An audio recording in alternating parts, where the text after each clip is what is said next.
جلوے نہ لینے کی نظر آئے، جلوے نہ لینے کی نظر آئے، اب مجھے اور کیا نظر آئے، اب مجھے اور کیا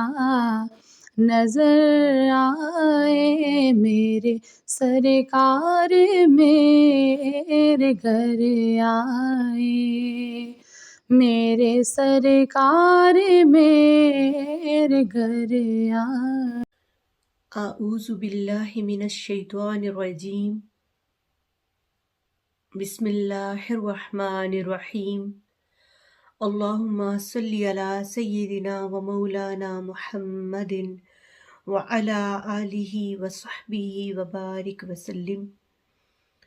رب اشرح لی صدری ویسر لی امری واحلل عقدۃ من لسانی یفقہوا قولی، رب زدنی علما۔ وما ينطق عن الهوى ان هو الا وحی یوحی، صدق اللہ مولانا العظیم۔ معزز ناظرین، السلام علیکم ورحمۃ اللہ وبرکاتہ۔ اللہ رب العزت کا بے پایاں فضل و کرم ہے اور اس کے پیارے حبیب حضرت محمد مصطفیٰ صلی اللہ علیہ وآلہ وسلم کے نالین پاک کا تصدق ہے کہ ایک بار پھر ہم رمضان المبارک کی ان بابرکت اور پرنور گھڑیوں میں حضور علیہ الصلاۃ والسلام کی حدیث مبارکہ کا مطالعہ کرنے کا شرف حاصل کرنے جا رہے ہیں۔ آج کے پروگرام ٹریئر آف نالج میں ہماری وہ سیریز جن میں ہم حاضر ہوتے ہیں، رحلۃ الاصلاح، آج کی سیریز میں ہم سیدی شیخ الاسلام کی بہت ہی خوبصورت کتاب المنہاج السوی، اس کے باب نمبر 13 کہ جس کا ٹائٹل ہے الاعتصام بالسنہ، یعنی سنت نبوی کو مضبوطی سے تھامنے کا بیان۔ آج اس باب کا مطالعہ کرنے ہم جا رہے ہیں اور اس باب کی 3 فصلیں ہیں، اور ان تینوں فصلوں کو آج انشاءاللہ ہم ان میں سے چیدہ احادیث مبارکہ کا مطالعہ کرنے کا شرف حاصل کریں گے۔ جو سب سے پہلی فصل ہے، اس کا ٹائٹل ہے فصل فی التمسک بالسنت النبویہ، حضور علیہ الصلوۃ والسلام کی سنت مطہرہ کو مضبوطی سے تھامے رکھنے کا بیان۔ آقا علیہ الصلوۃ والسلام کی سنت کو مضبوطی سے تھامنے پر احادیث نبوی ہم پڑھتے ہیں۔ پہلی حدیث ہے حضرت ابو ہریرہ سے مروی، وہ فرماتے ہیں ان رسول اللہ صلی اللہ علیہ وآلہ وسلم قال من اطاعنی فقد اطاع اللہ ومن عصانی فقد عصى اللہ، یہ متفق علیہ ہے۔ آئیے اس کا ترجمہ سنتے ہیں۔ حضرت ابو ہریرہ سے مروی ہے کہ حضور نبی اکرم صلی اللہ علیہ وآلہ وسلم نے فرمایا، جس نے میری اطاعت کی سو اس نے اللہ تعالیٰ کی اطاعت کی، اور جس نے میری نافرمانی کی سو اس نے اللہ تعالیٰ کی نافرمانی کی۔ بے شک آگے حضرت حذیفہ رضی اللہ تعالیٰ عنہ سے روایت ہے، تو اس کا ترجمہ ہم سنتے ہیں۔ حضرت حذیفہ فرماتے ہیں کہ حضور نبی اکرم صلی اللہ علیہ وآلہ وسلم نے ہم سے بیان فرمایا، یعنی وحی الہی کی امانت آسمان سے لوگوں کے دلوں کی تہ میں نازل فرمائی گئی۔ وحی الہی سے مراد قرآن مجید۔ وحی الہی کی امانت آسمان سے لوگوں کے دلوں کی تہ میں نازل فرمائی گئی اور قرآن کریم نازل ہوا، سو انہوں نے قرآن کریم پڑھا اور سنت دیکھی۔ یعنی اس سے مراد یہ ہے کہ وحی الہی جو ہے وہ اللہ پاک نے لوگوں کے دلوں پر، یعنی آقا علیہ الصلوۃ والسلام کے ذریعے سے نازل کی۔ لوگوں نے قرآن کو صرف پڑھا اور سنت مصطفیٰ صلی اللہ علیہ وآلہ وسلم کو دیکھا۔ تو یہاں پہ سنت نبوی کی اہمیت قرآن پاک کے ساتھ جوڑی گئی کہ آقا علیہ الصلوۃ والسلام کے ذریعے سے پہلی بات یہ ہے کہ قرآن پاک ہمیں جو اتنی بڑی نعمت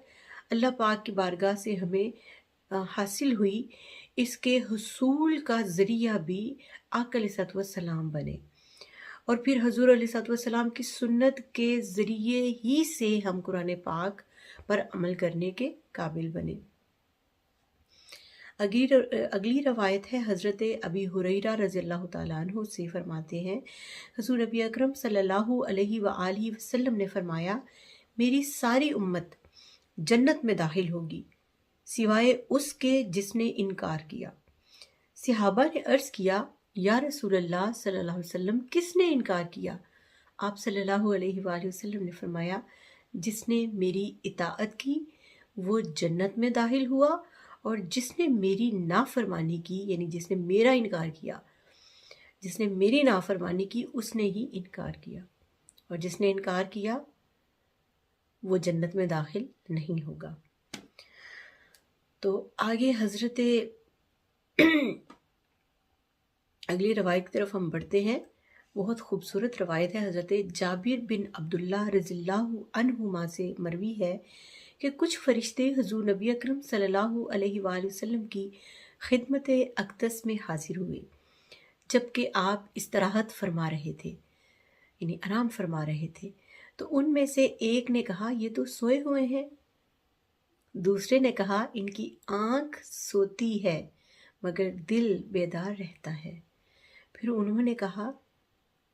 حقیقی گھر جنت ہی ہے، اور محمد صلی اللہ علیہ وسلم حق کی طرف بلانے والے ہیں۔ جس نے محمد صلی اللہ علیہ وآلہ وسلم کی اطاعت کی، در حقیقت اس نے اللہ تعالیٰ کی اطاعت کی، اور جس نے محمد صلی اللہ علیہ وآلہ وسلم کی نافرمانی کی اس نے اللہ تعالیٰ کی نافرمانی کی۔ محمد صلی اللہ علیہ وسلم اچھے اور برے لوگوں میں فرق کرنے والے ہیں۔ سبحان اللہ۔ سنت نبوی کو مضبوطی سے تھامنے پر بہت ہی ایمان افروز حدیث ہے، اور اس میں ہم جان سکیں گے کہ حدیث مبارکہ سنت نبوی کو تھامنے کا اجر کیا ہے اور اس کی فضیلت کیا ہے۔ حضرت ابو ہریرہ رضی اللہ تعالیٰ عنہ سے مروی ہے، حضور نبی اکرم صلی اللہ علیہ وآلہ وسلم نے فرمایا، میری سنت کو اس وقت مضبوطی سے تھامنے رکھنے والے کے لیے جبکہ میری امت فساد میں مبتلا ہو گئی شہید کے برابر ثواب ہے۔ اور امام ابو نعیم کی روایت میں ہے کہ حضرت ابن فارس رضی اللہ عنہ نے حضور نبی اکرم صلی اللہ علیہ وآلہ وسلم سے اسی طرح روایت کی، اور اس میں آپ صلی اللہ علیہ وآلہ وسلم نے فرمایا، تو اس شخص کے لیے 100 شہیدوں کے برابر ثواب ہے۔ کس کے لیے 100 شہیدوں کے برابر ثواب ہے؟ کہ جس نے اس وقت سنت نبوی کو تھاما جب امت جو تھی فساد میں، سنت نبوی کے بارے میں جب میری امت فساد میں مبتلا ہو گئی، یعنی جب امت میں نفسا نفسی اور فساد انگیزی کا دور ہوگا، اس وقت آقا علیہ السلام کی سنت سے جڑے رہنا کسی حد تک مشکل ہوگا، اور اس مشکل دور میں، اس پرفتن دور میں جو سنت نبوی صلی اللہ علیہ وآلہ وسلم کے ساتھ جڑ گیا، جس نے سنت نبوی کو تھامے رکھا، اس کے لیے 100 شہیدوں کے برابر ثواب بیان کیا گیا۔ سبحان اللہ۔ اور اگلی روایت ہے حضرت ابو ہریرہ ہی سے، فرماتے ہیں حضور نبی اکرم صلی اللہ علیہ وسلم نے فرمایا، تمہارے پاس میری طرف منسوب شدہ مختلف احادیث پہنچیں گی، سو جو تمہارے پاس قرآن پاک اور میری سنت کے موافق ہو تو جان لو وہ میری طرف سے ہی ہے، اور جو تمہارے پاس قرآن پاک اور میری سنت سے متصادم قول پہنچے، یعنی کانٹراڈکٹ ہو، تو جان لو کہ وہ میری طرف سے نہیں ہے۔ اب یہاں ہمارے لیے بڑی نصیحت کی بات بھی ہے کہ ہم نے آقا علیہ السلام کی جو احادیث ہیں اور آپ کی سنت مطہرہ ہیں ان پر ہم عمل کرنا چاہتے ہیں، مگر ہمیں حدیث نبوی صلی اللہ علیہ وسلم کی وہ کتابیں شامل مطالعہ رکھنی ہیں جو اوتھینٹک ہیں، جو آقا علیہ السلام کا جو قول قرآن و سنت اور ان کی جو قرآن اور سنت کے موافق ہو، متصادم نہ ہو۔ تو یہاں جو نصیحت کی بات بنتی ہے وہ یہ ہے کہ ہمیں جو آئمہ کبار نے درست جو اوتھینٹک حدیث نبوی صلی اللہ علیہ وسلم کا مجموعہ ہم تک پہنچایا، ہم نے اس پر ہی عمل کرنا ہے، اس کو ہی اپنی لائبریری کا حصہ بنانا ہے۔ جو آقا علیہ الصلوۃ والسلام کے بعد صحابہ، صحابہ کے بعد تابعین، تبع تابعین سے ہوتے ہوئے جو ائمہ کرام سے چلتا ہوا ہمارے تک پہنچا۔ تو یہ منہاج السوی کا درس شروع کرنے کی بڑی وجہ بھی یہی تھی کہ درست اوتھینٹک علم جو ہے وہ امت مسلمہ تک پہنچایا جائے۔ تو منہاج السوی کی ایک جو اسپیشلٹی ہے، جو اس کو ممتاز مقام حاصل ہے، وہ یہ ہے کہ اس کی جو تقاریز ہیں، یعنی جو اس کا جو سٹارٹ پہ جو لکھی گئیں تحریریں ہیں، وہ پاکستانی ائمہ اور علماء کی نہیں، وہ اہل عرب جو مختلف یونیورسٹی کے شیوخ ہیں،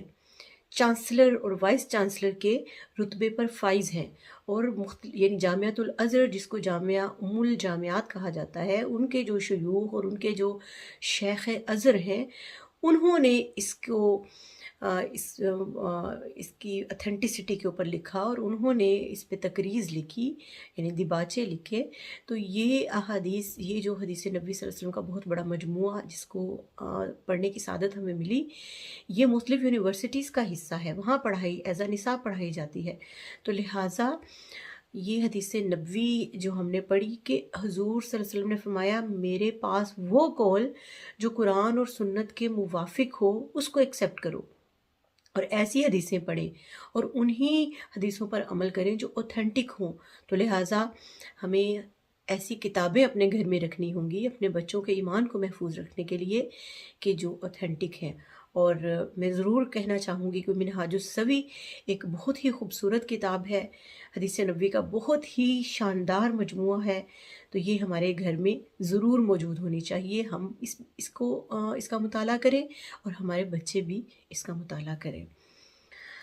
اگلی جو حدیث نبوی صلی اللہ علیہ وآلہ وسلم ہم تلاوت کریں گے، یہ فصل ہماری مکمل ہوئی۔ اگلی اور دوسری فصل جو اس باب کی ہے وہ ہے فصل فی التجنب عن البدعۃ السیئہ، بری بدعت سے بچے رہنے کا بیان۔ اب بدعت آپ کو پتہ ہے، ہر وہ نیا عمل جو دین میں شامل ہوا اس کو بدعت کہتے ہیں، لیکن اس کی دو اقسام ہیں، بدعت سیئہ اور بدعت حسنہ۔ تو یہ فصل جو ابھی ہم نے جو شروع کی، یہ ہے بری بدعت سے بچے رہنے کا بیان۔ اس میں پہلی روایت حضرت عائشہ صدیقہ رضی اللہ تعالیٰ عنہ سے ہے۔ یہ روایت ہم میں سے بہت سے لوگوں نے جنہوں نے پاکستان میں تعلیم حاصل کی، انہوں نے اپنے سلیبس میں یہ پڑھی بھی ہوگی، یعنی اسلامیات میں پڑھی ہوگی۔ میں نے یہ پڑھ رکھی ہے، بلکہ ہم نے زبانی بھی یاد کی ہوئی تھی۔ تو حضرت عائشہ رضی اللہ تعالیٰ عنہ سے یہ روایت ہے، قالت قال رسول اللہ صلی اللہ علیہ وآلہ وسلم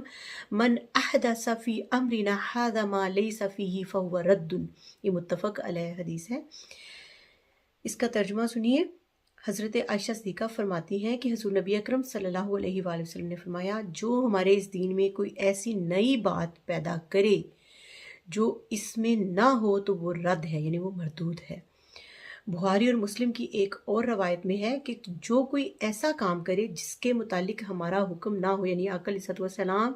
کا حکم نہیں ہے مگر وہ حضور سے منسوب کر کے بتایا جائے، تو وہ مردود ہے۔ استغفر اللہ۔ جابر بن عبداللہ رضی اللہ عنہما سے روایت کرتے ہیں کہ حضور نبی اکرم صلی اللہ علیہ وآلہ وسلم جب خطبہ دیتے تو آپ صلی اللہ علیہ وآلہ وسلم کی چشمان مقدس سرخ ہو جاتی، آواز بلند ہو جاتی اور جلال زیادہ ہو جاتا،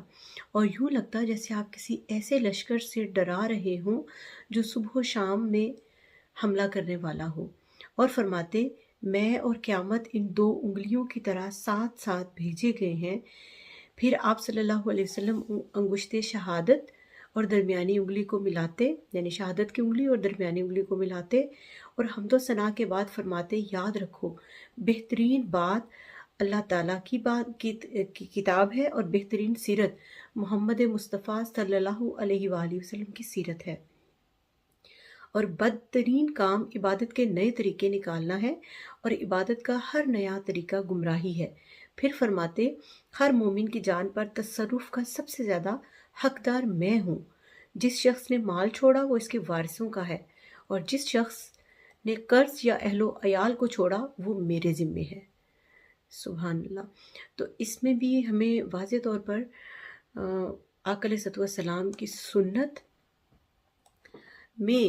کہ سے ہٹ کر کوئی نیا طریقہ جو ہے عبادت کا وہ اپنانے سے منع کیا گیا۔ اور ایسا کرنے والے کے لیے کیا گناہ ہے یا کیا وبال ہے جو آقا علیہ السلام سے کوئی عمل منسوخ کرتے ہیں جو آپ نے نہیں کیا، یا جو ایسے اعمال بد دین میں شامل کرتے ہیں جو آقا علیہ السلام کی سنت کے منافی ہیں، یعنی بدعت سیاح کے بارے میں سنیے۔ حضرت حذیفہ رضی اللہ تعالی عنہ نے بیان کیا، حضور نبی اکرم صلی اللہ علیہ وآلہ وسلم نے فرمایا، اللہ تعالیٰ بدعتی کا روزہ، نماز، حج، عمرہ اور جہاد اور کوئی فرض و نفل عبادت قبول نہیں فرماتا۔ وہ اسلام سے یوں خارج ہو جاتا ہے جیسے آٹے سے بال۔ پھر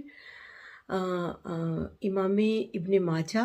اور امام ابن ابی عاصم نے کتاب السنہ میں حضرت عبداللہ بن عباس رضی اللہ عنہما کی روایت بیان کی۔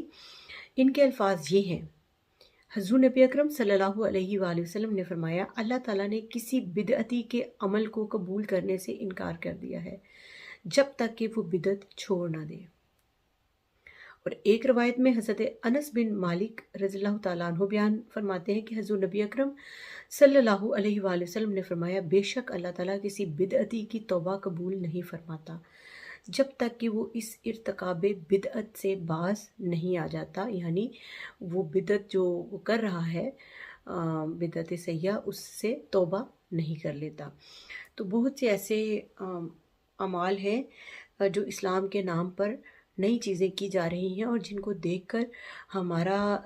ضمیر، ہمارا ایمان گوارا نہیں کرتا ان کو قبول کرنے سے۔ اور بہت سی ایسی چیزیں جس پر علماء اور حضور سیدی شیخ الاسلام واضح طور پر فرماتے ہیں کہ یہ ان کا دین سے کوئی تعلق نہیں ہے۔ تو گویا ایسی تمام چیزیں بدعت سیاح میں شمار ہوتی ہیں، اور ان بدعت سیئات جو ہیں، بدعت سیئات، ان کے کرنے والے کا وبال بھی ہم سن چکے ہیں کہ ان کی نماز، روزہ، کوئی حج عبادت، نیک عمل نفل ہو یا فرض، وہ قبول نہیں ہے جب تک کہ وہ توبہ نہ کر لیں۔ اگلی جو فصل اور آخری فصل ہے اس باب کی، وہ ہے فصل فی البدعۃ الحسنہ و اثبات اصلھا من السنہ۔ بدعت حسنہ اور سنت سے اس کی اصل کے ثبوت کا بیان۔ بدعت اصل میں نئی چیز کو کہتے ہیں نا، بادہ یبدأ اسے ہے۔ تو اب جو چیزیں نئی ہیں، کیونکہ دین جو ہے یہ قیامت تک کے لیے ہے، تو کئی ایسی چیزیں جو بدعت حسنہ میں شمار ہوتی ہیں اور سنت سے ان کے اصل کا ثبوت ملتا ہے، یعنی وہ اصل سے جدا نہیں ہے، وہ آقا علیہ السلام کی سنت کے ساتھ ہی مربوط ہیں، اور سنت سے کہیں نہ کہیں وہ لنک کرتی ہیں۔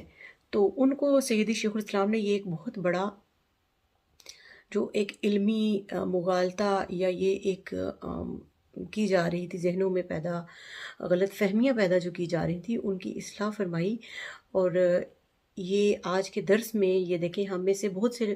جو سننے والے ہیں اور ہماری جو پڑھنے والے ہوں گے ان کی اصلاح ہوگی کہ کون سی چیزیں جو اصل سے حضور کی سنت کے اصل سے ثابت ہیں اور وہ بدعت حسنہ میں شمار ہوتی ہیں اور ان کے کرنے پر ثواب ملتا ہے۔ تو آئیے پہلی روایت لیتے ہیں حضرت عائشہ رضی اللہ تعالیٰ عنہا سے۔ وہ فرماتی ہیں، قالت کان رسول اللہ صلی اللہ علیہ وآلہ وسلم یکثر ان یقول قبل ان تموت سبحانک وبحمدک استغفرک واتوب الیک۔ حضرت عائشہ صدیقہ فرماتی ہیں کہ حضور نبی اکرم صلی اللہ علیہ وآلہ وسلم وصال سے پہلے بکثرت یہ کلمات فرماتے تھے، سبحانک اللہم ربنا